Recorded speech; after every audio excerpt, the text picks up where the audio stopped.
Hello again, and we are back with another game of King's Tale Final Fantasy 15. I got this as a mini game for the deluxe edition of Final Fantasy 15, but let's try and beat it.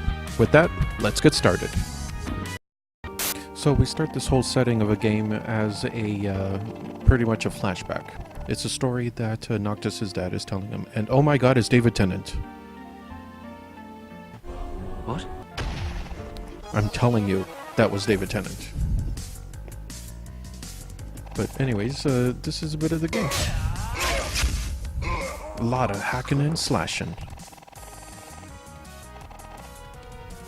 Yeah, and he does.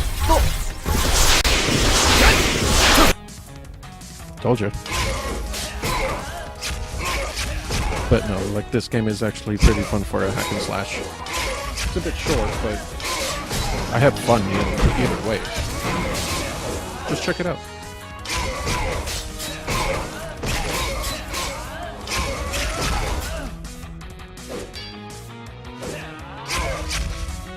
And then we get into the magic. I mean, look at this. It even affects the water. So not only does it affect the enemies, but as you can see, it also affects the landscape, which is actually pretty cool.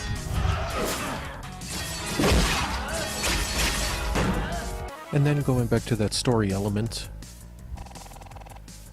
and I found myself surrounded by hundreds of flans. Just kidding. So every now and then there'll be like a little pop-up of the story continuing, being told to Noctis, with, you know, little jokes here and there. Which, really, this game is kind of like one big giant storybook. Hey. Yeah, it's somewhat easy to get these trophies as well. I didn't really find too much trouble to get them, but I'm not going to spend my time trying to get every single one on this.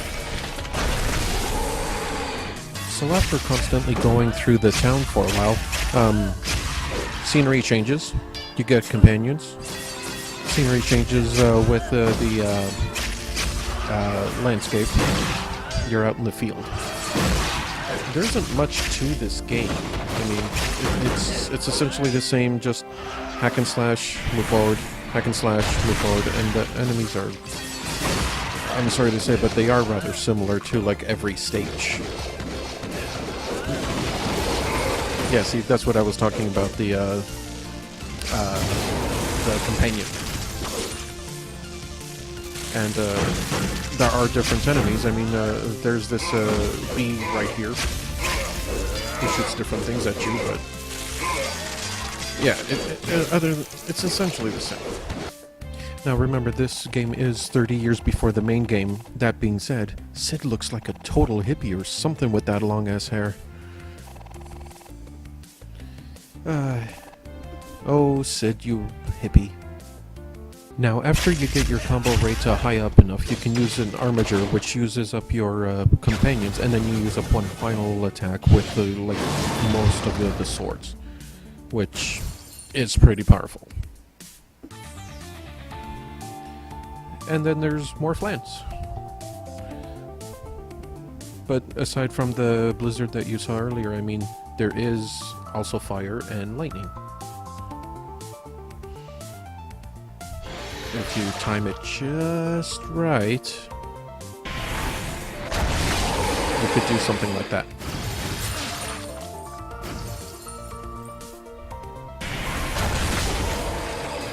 It does look cool though. I mean, it's an old style game, or like a 16-bit game.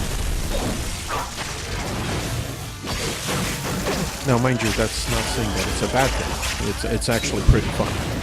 I had a lot of fun hacking and slashing all of these enemies. I mean, look at that. Like, the animation is pretty smoothly. For a 16-bit game, it's pretty good. Now, the more you progress in this game, you can actually summon some of the summons, like Leviathan.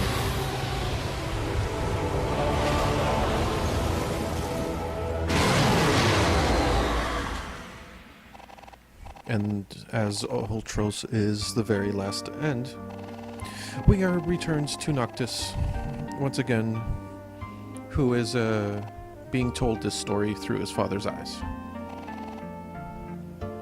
Can you tell me another one? Like, of course. Tomorrow. How can you sleep being all excited like that? But you know what? That was the end. There are dream battles unlocked after you do it, but you know what? I was done with it. And with that, I have another game completed on my list.